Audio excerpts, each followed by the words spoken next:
In the pre-dawn darkness of a stormy night, 3.5 centuries ago, a small, overloaded cargo ship, driven by gale-force winds, tosses out of control in heavy seas. A huge wave lifts the hapless ship and drops it with crushing force on a submerged outcropping of rock about a mile from shore. Its hull broached, the mortally wounded vessel sinks quickly to a watery grave. With the first rays of the morning sun, the storm subsides and the seas calm. Dawn has come once again to the ancient kingdom of Siam.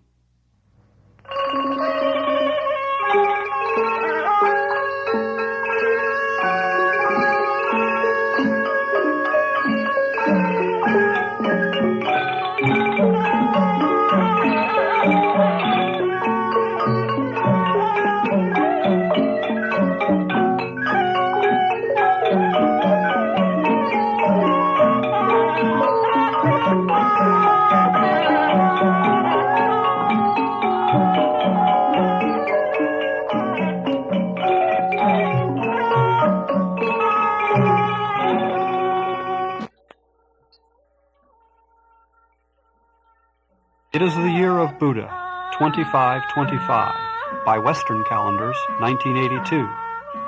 All over Thailand, festivities are underway to celebrate the 200th anniversary of the present family and the founding of the city of Bangkok. Palaces and temples by the hundreds have been painted and gilded anew for the occasion.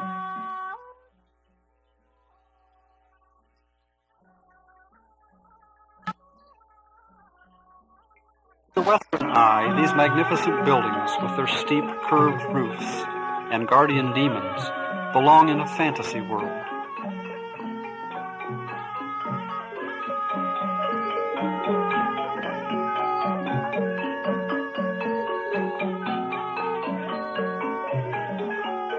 Everywhere there are signs of a rich and colorful history.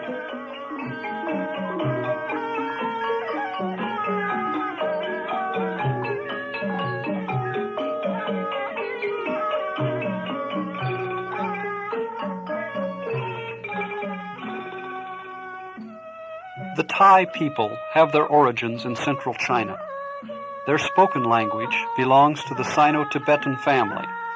In Chinese, the word Thai means great or grand, a reference to their illustrious history.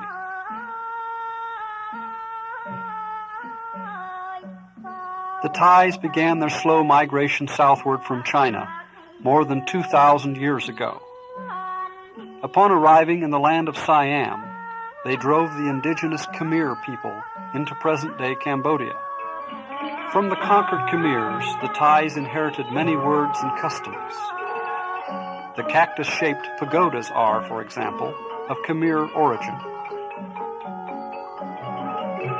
During the period of the great southward migration, the Thais were introduced to the teachings of an Indian philosopher called Buddha, the Enlightened One.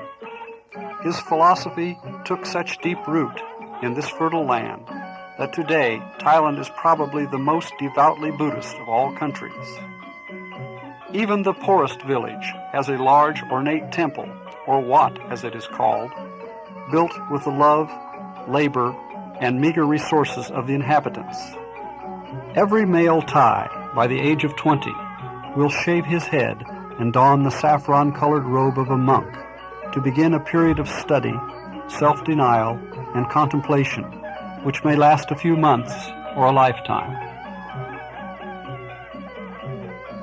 Perhaps it is this faith and adherence to the teachings of Buddha which makes the Thais seem the gentlest, most contented people on earth. Surrounded on all sides by war and political upheaval, Thailand appears a haven of tranquility in a sea of turmoil. But Thailand is a lively and colorful place, too. A visit to the weekend market in Bangkok, or one of the larger provincial centers, is an experience not to be missed. The sights and sounds and smells are unbelievable.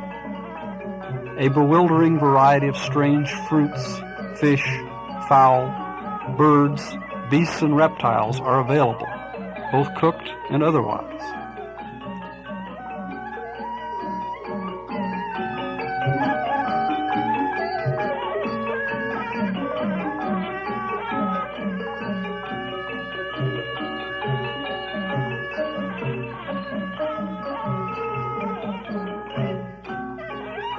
One stand hawks T-shirts with slogans in comically fractured English. Another sells lovely hand-woven silks in a riot of colors. Every imaginable gewgaw, doodad, and gaudy thingamajig can be had at the weekend market.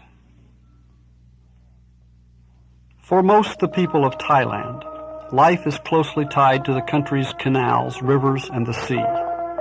Millions of Thais spend their entire lives living on boats or in shanties built on stilts over the water.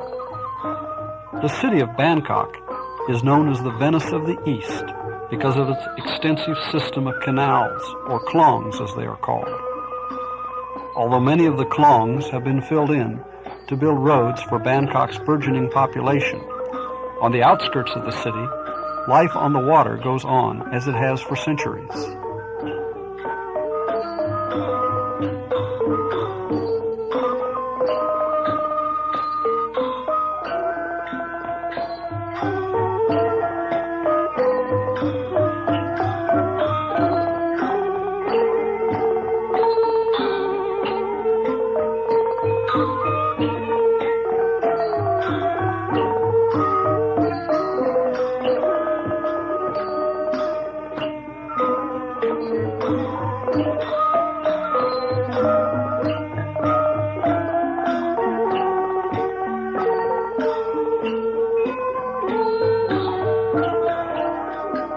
The elephant has long been a symbol of royal authority and a common sight in the fields and forests of Thailand. It is curiously appropriate, therefore, that the country itself is shaped like a giant elephant's head, with its ears flared to the mountainous north and its trunk stretching 500 miles to the south to form the Malay Peninsula. Between the trunk and the mouth of the huge beast lies the Gulf of Siam. It is a vast inland sea of warm, shallow water, no more than 250 feet at the deepest. Sheltered on three sides, the Gulf has for many centuries been a meeting place for merchant ships from east and west. Although its waters are usually placid, sudden violent squalls, especially during the monsoon season, are commonplace. Undoubtedly, thousands of ships have sunk in this vast expanse of water. The wrecks of a few of these, in the area outlined in white, are now being investigated. It is only in the last half dozen years that an effort has been made to study any of the scores of known shipwrecks in the Gulf of Siam. Looting of the more accessible wrecks by treasure-hunting scuba divers has become commonplace, despite laws protecting the wrecks. In 1977, the Fine Arts Department of the Thai Ministry of Education began excavation of a wreck at Koh Kradad, near the Cambodian border. 2 years later, a team of researchers from the Maritime Archaeology Department of Western Australian Museum in Fremantle came to train Thai personnel in underwater excavation techniques. A close working association between the Thai and Australian groups has developed over the years. The Koh Kradad ship, as well as 3 other ships at Koh Ran, PATTEYAv, and Koh Si Chang, all appear to have been sunk between 1550 and 1650. In January 1982, I had the privilege of joining the Australian team for the excavation of the wreck near Pattaya. This once sleepy fishing village has been transformed during the past decade into a posh international beach resort with more than a dozen new luxury hotels. Pattaya has become a favorite winter vacation spa for visitors from Europe and Japan.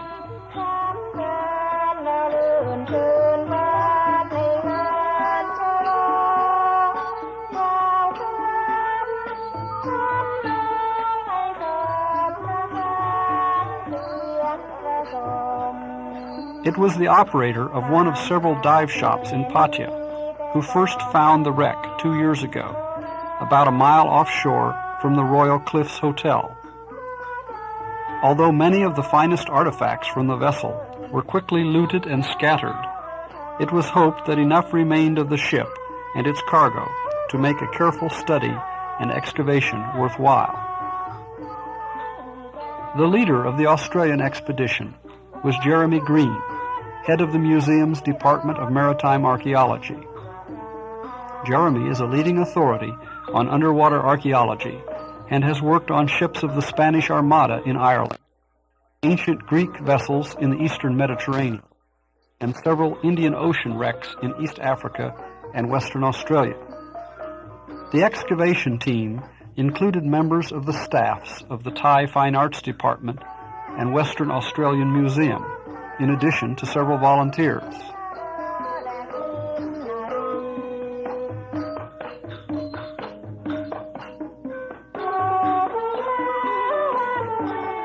Although the wreck is located very near Pattaya, the cost of housing the entire expedition in that expensive resort town would have been prohibitive. We stayed instead in a delightful little fishing village called Bang Sali, about 15 miles south, even though this necessitated a daily 3-hour round trip by boat to the wreck site. The team was housed in a comfortable, if somewhat primitive house built in Thai fashion on stilts over the water. The large seaside veranda was an especially pleasant place to relax in the cool evening breeze after a long day in the sun. In the house next door, a large family of girls carefully cleaned and filleted squid and hung them up to dry.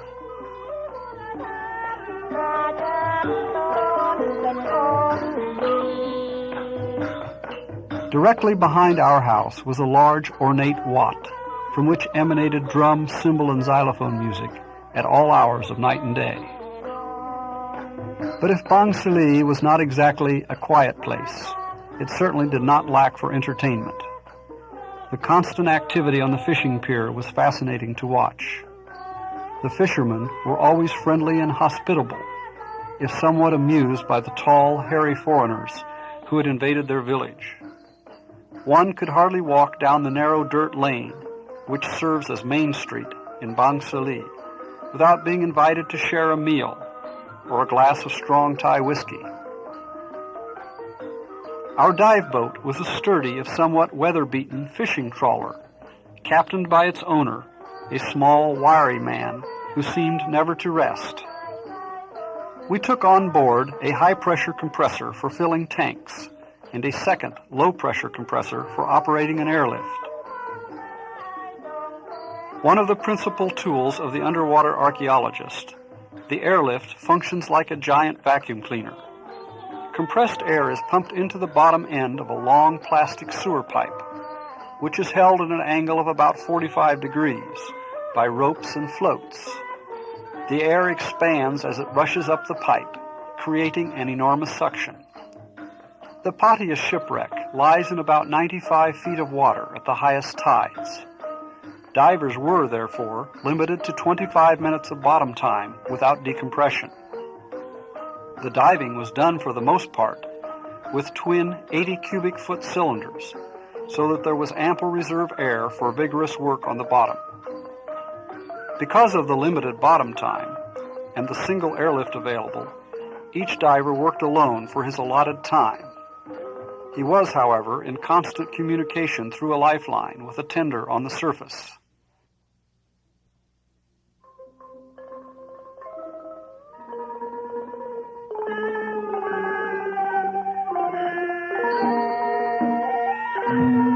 The first thing one sees on the wreck site are hundreds of fragments of large broken pottery jars protruding from the muddy bottom.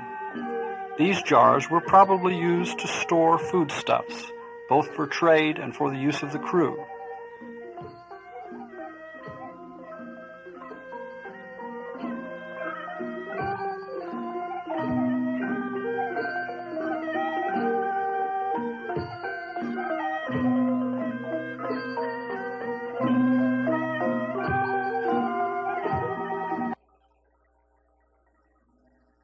Although the usual visibility was about 5 or 6 feet, a diver could not work on the wreck without stirring up clouds of silt.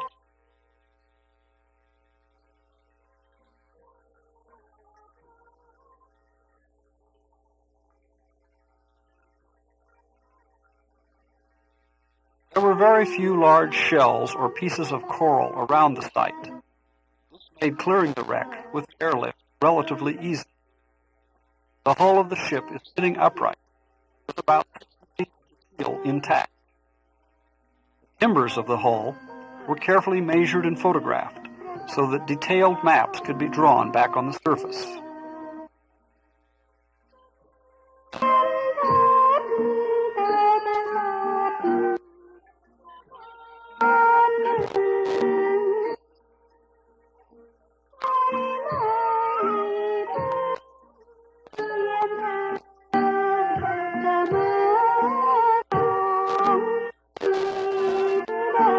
From the way this ship was constructed, it appears to be of Southeast Asian origin. The large keel and keelson timbers were laid down first, then the planking, or strakes as they are called, were butted edge to edge and held together with wooden pins. Only then were the interior bulkheads and frames inserted. As a last step, a second layer of strakes was added over the first. This method of construction requires especially skilled workmanship. Western ships of this period were built by laying down the keel and ribs first and then adding strakes. In the PATTEYAv ship, limber holes were cut in the bulkhead to allow bilge water to run to the midship area where it could be pumped out. This is evidence that the ship is probably not of Chinese origin, since they built their ships with watertight compartments. It is known that lead for bullets and fishing net weights was a common export of Siam. On the PATTEYAv wreck, we found hundreds of small conical lead ingots. They were probably cast in molds made by poking a sharp stick into wet sand. Although nearly all of the intact storage jars were previously looted from the wreck, a few were found a short distance from the site. Covered with a thick growth of coral, shells, and seaweed, they were almost unrecognizable. But after careful cleaning, handsome jars about 30 inches high emerged. These vessels, which have 4 handles and a distinctive black glaze only on the top half, are in the style of jars made in Sawangkalak and Sukhothai in central Siam during the 16th and 17th centuries. Dozens of small lids, which fit snugly in the necks of the vessels, were also uncovered. Living among the gentle and hospitable Thai people and working with the Australian excavation team has been an experience I will long remember. I look forward with anticipation to another visit and another opportunity to help discover the history of this fascinating land.